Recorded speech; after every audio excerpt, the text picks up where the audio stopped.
सेवा वो दीप है जिसकी रोशनी दूसरों को राह दिखाते दिखाते स्वयं अमर हो जाती है। आइए सुनते हैं मुंशी प्रेमचंद की प्रेरणादायक कहानी सेवा मार्ग। नमस्कार दोस्तों, कहानी वज़ाई में आपका स्वागत है। सेवा मार्ग। तारा ने 12 वर्ष तक दुर्गा की तपस्या की। न पलंग पर सोई, न केशों को संवारा और न नेत्रों में सुरमा लगाया। पृथ्वी पर सोती, गेरुआ वस्त्र पहनती और रूखी रोटियां खाती। उसका मुख मुरझाई कली की भांति था, नेत्र ज्योतिहीन और हृदय एक शून्य सा मैदान। उसे केवल यही लो लगी थी कि दुर्गा के दर्शन पाए। शरीर मोमबत्ती की तरह घुलता था, पर ये लो दिल से न जाती थी। यही उसकी इच्छा थी, यही उसका जीवन ध्येय। घर के लोग उसे पागल कहते। माता समझाती, बेटी तुझे क्या हो गया है? क्या तू सारा जीवन रो रो कर काटेगी? इस समय के देवता पत्थर के होते हैं। पत्थर को भी कभी किसी ने पिघलते देखा है? देख, तेरी सखियां पुष्प की भांति विकसित हो रही है, नदी की तरह बढ़ रही है। क्या तुझे मुझ पर दया नहीं आती? तारा कहती, माता अब तो जो लगन लगी वह लगी। या तो देवी के दर्शन पाऊंगी या यही इच्छा लिए हुए संसार से पयान कर जाऊंगी। तुम समझ लो मैं मर गई। इस प्रकार पूरे 12 वर्ष व्यतीत हो गए और तब देवी प्रसन्न हुई। रात्रि का समय था, चारों ओर सन्नाटा छाया हुआ था। मंदिर में एक धुंधला सा घी का दीपक जल रहा था। तारा दुर्गा के पैरों पर माथा नवाए सच्ची भक्ति का परिचय दे रही थी। अचानक उस पाषाण मूर्ति देवी के तन में स्फूर्ति प्रकट हुई। तारा के रोंगटे खड़े हो गए। वो धुंधला दीपक दीप्तिमान हो गया। मंदिर में चित्ताकर्षक सुगंध फैल गई और वायु में सजावट प्रतीत होने लगी। देवी का उज्ज्वल रूप पूर्ण चंद्रमा की भांति चमकने लगा। ज्योतिहीन नेत्र जगमगा उठे, होंठ खुल गए। आवाज आई, तारा मैं तुमसे प्रसन्न हूँ। मांग, क्या वर मांगती है? तारा खड़ी हो गई। उसका शरीर इस भांति कांप रहा था जैसे प्रातःकाल के समय कदम्ब वृक्ष में किसी कुहुक के गाने की ध्वनि। उसे मालूम हो रहा था मानो वो वायु में उड़ी जा रही है। उसे अपने हृदय में उच्च विचार पूर्ण प्रकाश का आभास हो रहा था। उसने दोनों हाथ जोड़कर भक्त भाव से कहा, भगवती तुमने मेरी 12 वर्ष की तपस्या पूरी की, किस मुख से तुम्हारा गुणगान करूं? मुझे संसार की वे अलभ्य वस्तुएं प्रदान हों जो इच्छाओं की सीमा और मेरी अभिलाषाओं का अंत है। मैं वो ऐश्वर्य चाहती हूं जो सूर्य को भी मात कर दे। देवी ने मुस्कुराकर कहा, स्वीकृत है। तारा, वो धन जो कालचक्र को भी लज्जित करे। देवी ने मुस्कुराकर कहा, स्वीकृत है। तारा, वो सौंदर्य जो अद्वितीय हो। देवी ने मुस्कुराकर कहा, ये भी स्वीकृत है। तारा कुंवरी ने शेष रात्रि जागकर व्यतीत की। प्रभातकाल के समय उसकी आंखें क्षण भर के लिए झपक गईं। जागी तो देखा कि मैं सिर से पांव तक हीरे व जवाहिरात से लदी हूं। उसके विशाल भवन के कलश आकाश से बातें कर रहे थे। सारा भवन संगमरमर से बना हुआ, अमूल्य पत्थरों से जड़ा हुआ। द्वार पर नौबत बज रही थी। उसके आनंददायक सुहावने शब्द आकाश में गूंज रहे थे। द्वार पर मीलों तक हरियाली छाई थी। दासियां स्वर्णाभूषणों से लदी हुई, सुनहरे कपड़े पहने हुए चारों ओर दौड़ती थीं। तारा को देखते ही वे स्वर्ण के थाल और कटोरे लेकर दौड़ी। तारा ने देखा कि मेरा पलंग हाथी दांत का है। भूमि पर बड़े कोमल बिछौने बिछे हुए हैं। सिरहाने की ओर एक बड़ा सुंदर ऊंचा शीशा रखा हुआ है। तारा ने उसमें अपना रूप देखा, चकित रह गई। उसका सुंदर रूप चंद्रमा को भी लज्जित करता था। दीवार पर अनेकानेक सुप्रसिद्ध चित्रकारों के मनोहर चित्र टंगे थे, पर ये सब के सब तारा की सुंदरता के आगे तुच्छ थे। तारा को अपनी सुंदरता पर गर्व हुआ। वो कई दासियों को लेकर वाटिका में गई। वहां की छटा देखकर वो मुग्ध हो गई। वायु में गुलाब और केसर घुले हुए थे। रंग बिरंगे के पुष्प वायु के मंद मंद झोंकों से मतवालों की तरह झूम रहे थे। तारा ने एक गुलाब का फूल तोड़ लिया और उसके रंग और कोमलता की अपने अधर पल्लव से समानता करने लगी। गुलाब में वो कोमलता न थी। वाटिका के मध्य में एक बिल्वोर जटित होज था। इसमें हंस और बत्तख किलोले कर रहे थे। यकाएक तारा को ध्यान आया, मेरे घर के लोग कहाँ हैं? दासियों से पूछा। उन्होंने कहा, श्रीमती वे लोग पुराने घर में हैं। तारा ने अपनी अटारी पर जाकर देखा। उसे अपना पहला घर एक साधारण झोपड़े की तरह दृष्टिगोचर हुआ। उसकी बहन उसकी साधारण दासियों के समान भी न थी। माँ को देखा, वो आंगन में बैठी चरखा कात रही थी। तारा पहले सोचा करती थी कि जब मेरे दिन चमकेंगे तो मैं इन लोगों को भी अपने साथ रखूंगी और उनकी भली भांति सेवा करूंगी। पर इस समय धन के गर्व ने उसकी पवित्र हार्दिक इच्छा को निर्बल बना दिया था। उसने घर वालों को स्नेह रहित दृष्टि से देखा और तब वह उस मनोहर गान को सुनने चली गई जिसकी प्रतिध्वनि उसके कानों में जा रही थी। एकाएक जोर से झटका हुआ, बिजली चमकी और बिजली की छटाओं में से एक नौजवान निकलकर तारा के सामने नम्रता से खड़ा हो गया। तारा ने पूछा, तुम कौन हो? नवयुवक ने कहा, श्रीमती, मुझे विद्युत सिंह कहते हैं। मैं श्रीमती का आज्ञाकारी सेवक हूँ। उसके विदा होते ही वायु के उग्र झोंके चलने लगे। आकाश में एक प्रकाश दृष्टिगोचर हुआ। वो क्षणमात्र में उतरकर तारा कुंवरी के समीप ठहर गया। उसमें से एक ज्वालामुखी मनुष्य ने निकलकर तारा के पैरों को चूमा। तारा ने पूछा, तुम कौन हो? उत्तर दिया, श्रीमती, मेरा नाम अग्नि सिंह है। मैं श्रीमती का आज्ञाकारी सेवक हूँ। वो अभी जाने भी न पाया था कि एक बारगी सारा महल ज्योति से प्रकाशित हो गया। जान पड़ता था सैकड़ों बिजलियां मिलकर चमक रही है। वायु सेवक हो गई। एक जगमगाता हुआ सिंहासन आकाश पर दीख पड़ा। वो शीघ्रता से पृथ्वी की ओर चला और तारा कुंवरी के पास आकर ठहर गया। उससे एक प्रकाशमय रूप का बालक, जिसके रूप से गंभीरता प्रकट होती थी, निकलकर तारा के सामने शिष्ट भाव से खड़ा हो गया। तारा ने पूछा, तुम कौन हो? बालक ने उत्तर दिया, श्रीमती, मुझे मिस्टर रेडियम कहते हैं। मैं श्रीमती का आज्ञापालक हूँ। धनी लोग तारा के भय से थर्राने लगे। उसके आश्चर्यजनक सौंदर्य ने संसार को चकित कर दिया। बड़े बड़े महीपति उसकी चौखट पर माथा रगड़ने लगे। जिसकी ओर उसकी कृपा दृष्टि हो जाती, वो अपना अहोभाग्य समझता, सदैव के लिए उसका दास बन जाता। एक दिन तारा अपनी आनंदवाटिका में टहल रही थी। अचानक किसी के गाने का मनोहर शब्द सुनाई दिया। तारा विस्मित हो गई। उसके दरबार में संसार के अच्छे अच्छे गवैये मौजूद थे, पर वो चित्ताकर्षकता जो इन सुरों में थी, कभी अवगत न हुई थी। तारा ने गायक को बुला भेजा। एक क्षण के अंतर वाटिका में एक साधु आया, सिर पर जटाएं, शरीर में भस्म रमाये। उसके साथ एक टूटा हुआ वीण था। उसी से वो प्रभावशाली स्वर निकलता था, जो हृदय के अनुरक्त स्वरों से कहीं प्रिय था। साधु आकर होज के किनारे बैठ गया।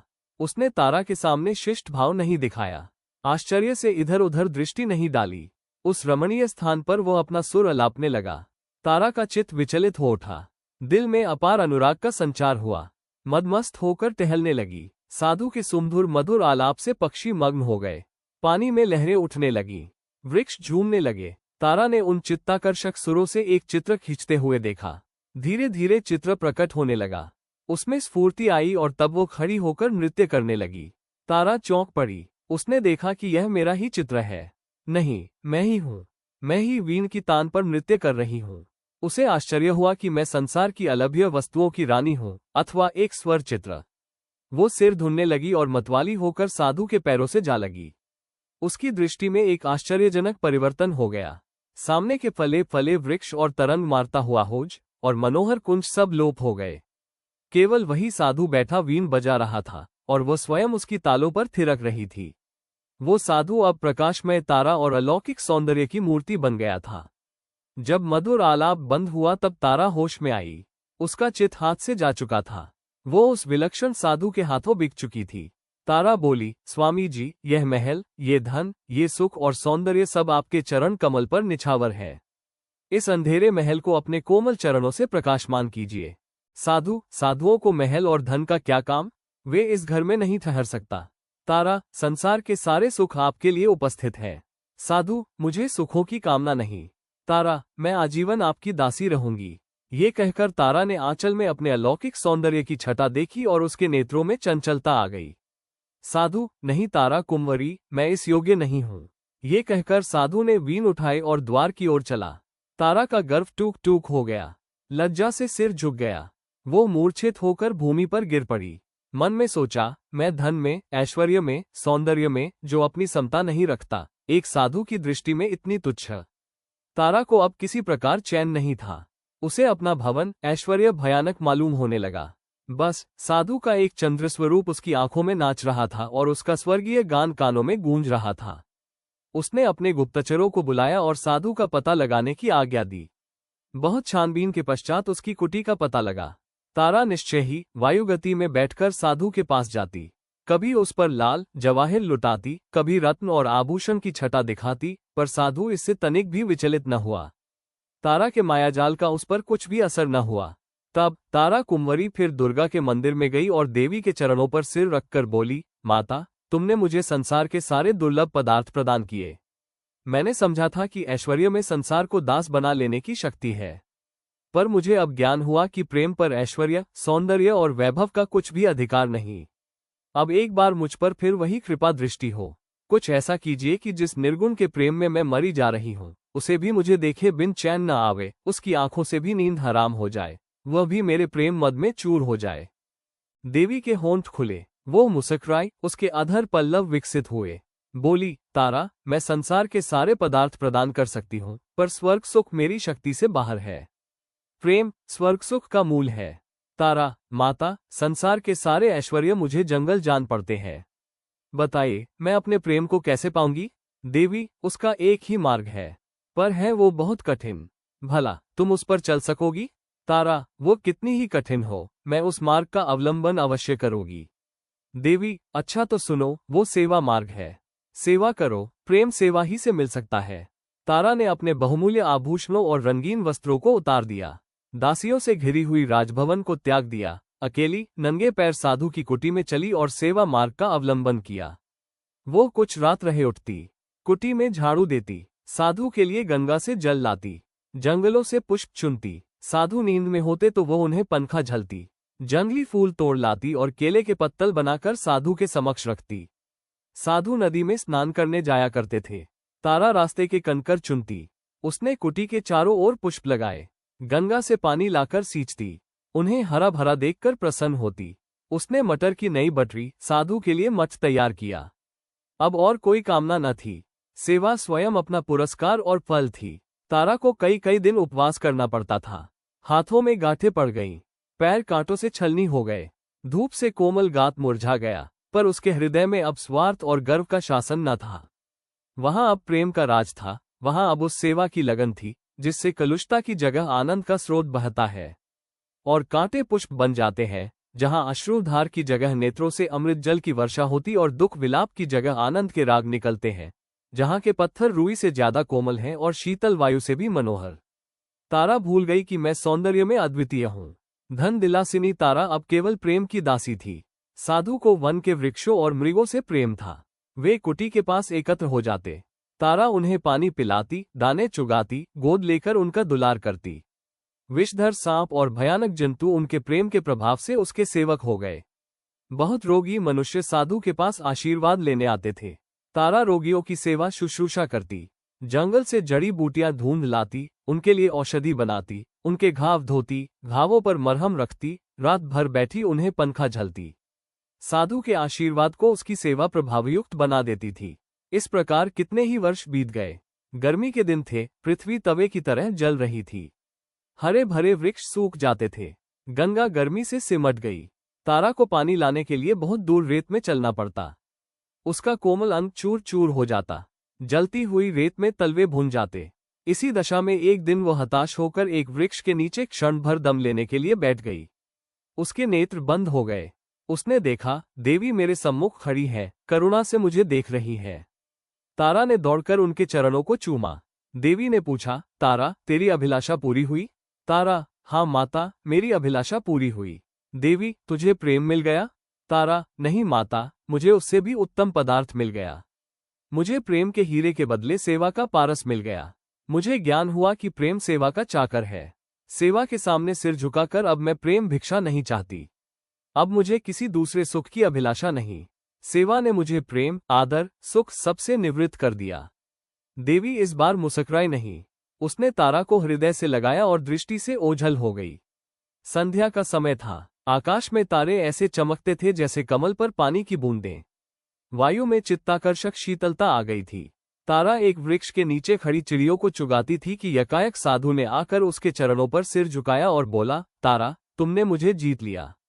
तुम्हारा ऐश्वर्य, धन और सौंदर्य जो कुछ न कर सका, वो तुम्हारी सेवा ने कर दिखाया। तुमने मुझे अपने प्रेम में आसक्त कर लिया। अब मैं तुम्हारा दास हूँ। बोलो, तुम मुझसे क्या चाहती हो? तुम्हारे संकेत पर अब मैं अपना योग और वैराग्य सब कुछ न्योछावर कर देने के लिए प्रस्तुत हूँ। तारा, स्वामी जी, मुझे अब कोई इच्छा नहीं, मैं केवल सेवा की आज्ञा चाहती हूँ। साधु, मैं दिखा दूंगा कि योग साधकर भी मनुष्य का हृदय निर्जीव नहीं होता। मैं भंवरे के सदृश तुम्हारे सौंदर्य पर मंडराऊंगा, पतंगे की तरह तुम्हारे प्रेम की रट लगाऊंगा। हम दोनों प्रेम की नौक पर ऐश्वर्य और वैभव नदी की सैर करेंगे, प्रेम कुंज में बैठकर प्रेम चर्चा करेंगे और आनंद के मनोहर राग गाएंगे। तारा ने कहा, स्वामी जी, सेवा मार्ग पर चलकर मैं अब अभिलाषाओं से पूरी हो गई। अब हृदय में और कोई इच्छा शेष नहीं। साधु ने इन शब्दों को सुना, तारा के चरणों पर माथा नवाया और गंगा की ओर चल दिया। सेवा में ही जीवन की पूर्णता है और यही सेवा मार्ग की आत्मा है। अगर आपको ये कहानी पसंद आई हो तो वीडियो को लाइक करें, चैनल को सब्सक्राइब करें और ऐसी ही कहानियों के लिए बेल आइकॉन दबाना न भूलें। धन्यवाद।